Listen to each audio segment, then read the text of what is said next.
Assalamualaikum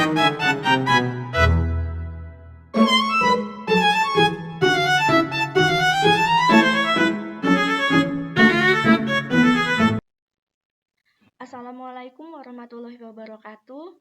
Saya Kaila Noverisha Nurdi dengan NPM 2417015102 dari Prodi Ilmu Komputer kelas A. Di sini saya akan menjelaskan sebuah materi dari matkul pengantar organisasi komputer. Temanya itu sistem bilangan. Langsung saja kita masuk ke materinya. Nah, di sini kita punya pertanyaan ya teman-teman. Jadi, apa sih itu sistem bilangan? Nah, jadi sistem bilangan adalah cara atau metode untuk merepresentasikan angka menggunakan simbol atau digit tertentu. Kemudian, setiap sistem bilangan memiliki basis atau kita sebut radik yang menentukan jumlah simbol yang digunakan. Jadi, misal kita punya sebuah angka 1. Nah, di sini di sistem bilangan angka 1 ini dapat kita representasikan menjadi suatu digit atau biner tertentu. Atau misal kita punya sebuah karakternya itu huruf A, kita bisa merepresentasikan huruf A ini menjadi sebuah digit tertentu atau sebuah biner. Untuk bisa lebih paham, maka kita lanjut ke slide berikutnya. Di sini ada fungsi sistem bilangan. Nah, dalam fungsi sistem bilangan ini memiliki banyak manfaat di berbagai bidang atau aspek. Seperti dalam matematika, sistem bilangan digunakan untuk menghitung, mengukur, dan menyatakan nilai kuantitas secara sistematis. Kemudian di dunia digital, sistem bilangan menjadi dasar dari segala operasi dalam komputer dan perangkat elektronik. Karena komputer hanya mengenal bilangan biner, yaitu 0 dan 1, untuk membaca dan menyimpan data. Jadi, kalau misal komputer ingin bekerja, maka komputer itu cuma kenal 0 sama 1. Iya atau tidak, true atau false. Makanya kalau kita melakukan sebuah pemrograman, logika yang digunakan itu endingnya harus menuju ke kalau ini A, maka ini B. Kalau kondisinya terpenuhi, maka benar program dijalankan. Kalau tidak, salah, maka program tidak berjalan. Program tidak berjalan, program tidak bekerja. Gitu. Salah satu contoh simpelnya. Dan yang ketiga ini dalam pemrograman ya, untuk merepresentasikan data, alamat memori, hingga pengkodean informasi. Jadi, dalam pemrograman, misal kita punya sebuah variabel yang menyimpan sebuah data nilai, misal kita punya integer A itu nilainya adalah 1, maka kita bisa mencari nih alamat angka 1 ini berapa sih? Atau alamat variabel A ini berapa sih? Nanti akan muncul alamat memorinya. Nah, ini juga menggunakan konsep sistem bilangan. Selanjutnya, nih, ada jenis-jenis sistem bilangan. Jadi, kita punya 4 sistem bilangan ya teman-teman. Yang pertama ada desimal. Desimal itu basisnya 10, jadi 0, 1, 2, 3, 4, 5, 6, 7, 8, 9. Kemudian ada biner. Kalau biner itu cuma 2, yaitu 0 sama 1. Nah, biner ini adalah sistem bilangan yang bisa dibaca oleh komputer, 0 sama 1. Kemudian ada oktal. Oktal sesuai namanya ya. Oktal mah pasti 8. Itu dimulai dari 0, 1, 2, 3, 4, 5, 6, 7. Lalu ada heksadesimal. Nah, heksadesimal ini juga pasti teman-teman udah nggak asing lagi. Heksadesimal 16. Jadi ada 0, 1, 2, 3, 4, 5, 6, 7, 8, 9, A, B, C, D, E, F. Jadi selain ada sebuah angka, di sana juga ada sebuah huruf. Kita lanjut. Nah, di sini ada konversi sistem bilangan. Nah, karena komputer tadi hanya mengerti biner, yaitu 0 dan 1, maka jika kita ingin memasukkan sebuah data yang bentuknya desimal atau mungkin oktal atau juga heksadesimal, komputer tidak akan mengerti, makanya perlu dikonversi menjadi biner. Makanya muncullah yang namanya konversi sistem bilangan. Di sini yang pertama kita punya konversi desimal ke biner. Kita punya nilai desimal yaitu 19. Caranya, karena kita mau konversi ke biner, kita harus tahu dulu basis biner itu berapa sih. Nah, tadi kan sudah kita sama-sama bahas ya. Nih, biner itu punya basis 2, teman-teman. Kemudian di pembahasan ini, nah nih basisnya 2 kan?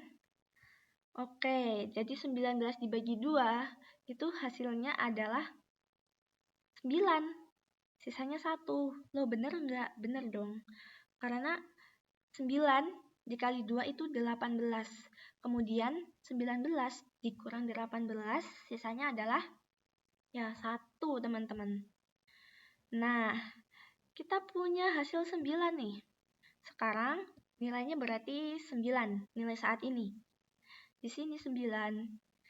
Kemudian kita bagi lagi dengan basisnya. Basisnya 2, kita bagi, hasilnya 4, sisanya 1. Kenapa? Karena 4 dikali 2 itu 8. 8, kita punya nilai 9, dikurang 8, sisanya 1 lagi. Jadi, kita punya nilai desimal sekarang adalah 4. Nah, 4 kita bagi dengan basisnya 2, jadinya 2. Sisanya 0. Ya jelas ya, karena 2 kali 2 adalah 0. Kemudian gimana nih? Kan udah sisa 0. Tetap aja kita lanjut.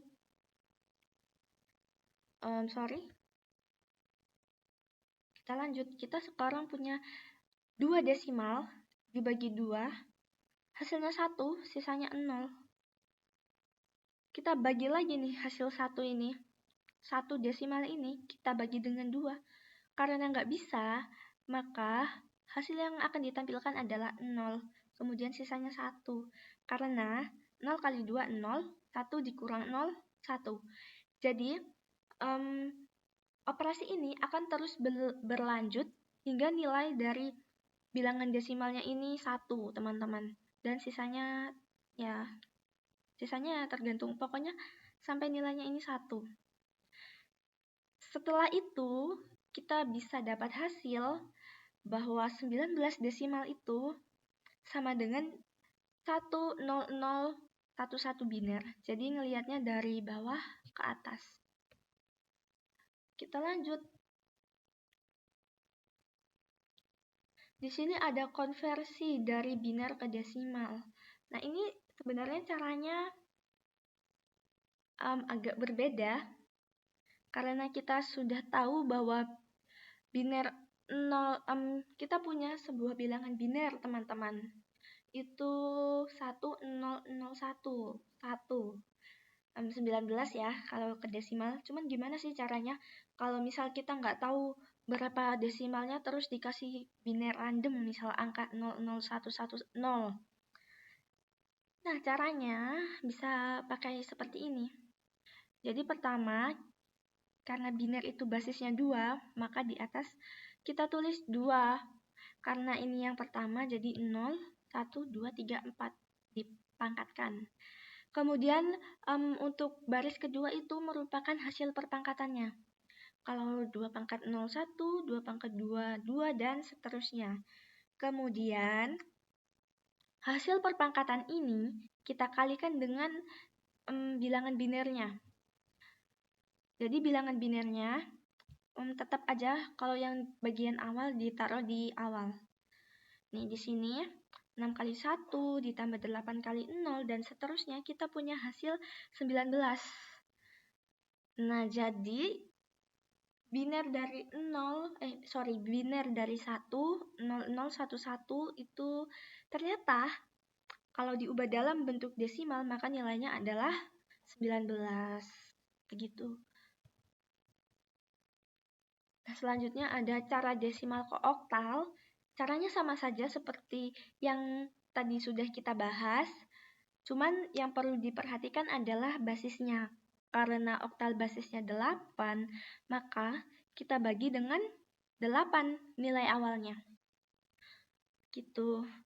Di sini diperoleh desimal 77 sama dengan 115 oktal. Nah, di sini ada oktal ke desimal. Caranya juga sama seperti yang kita bahas tadi.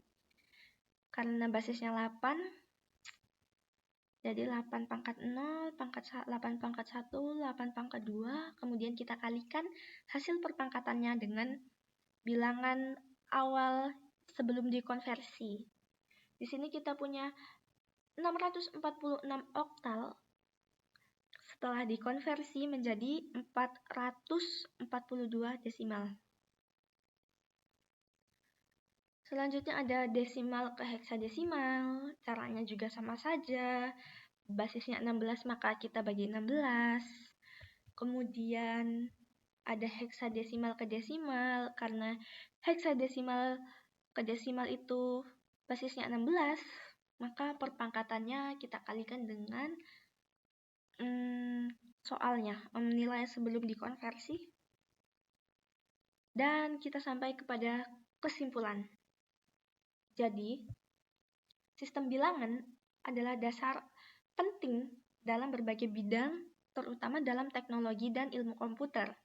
Dengan memahami sistem bilangan seperti desimal, biner, oktal, heksadesimal, dan desimal, kita bisa mengetahui bagaimana sebuah data itu disimpan, dihitung, dan kemudian diproses oleh mesin. Pengetahuan ini juga dapat membantu kita dalam memahami konsep pemrograman, logika digital, dan struktur data. Selain itu, kemampuan untuk mengonversi antara sistem bilangan merupakan keterampilan dasar, keterampilan dasar yang sangat berguna dalam pendidikan maupun industri teknologi.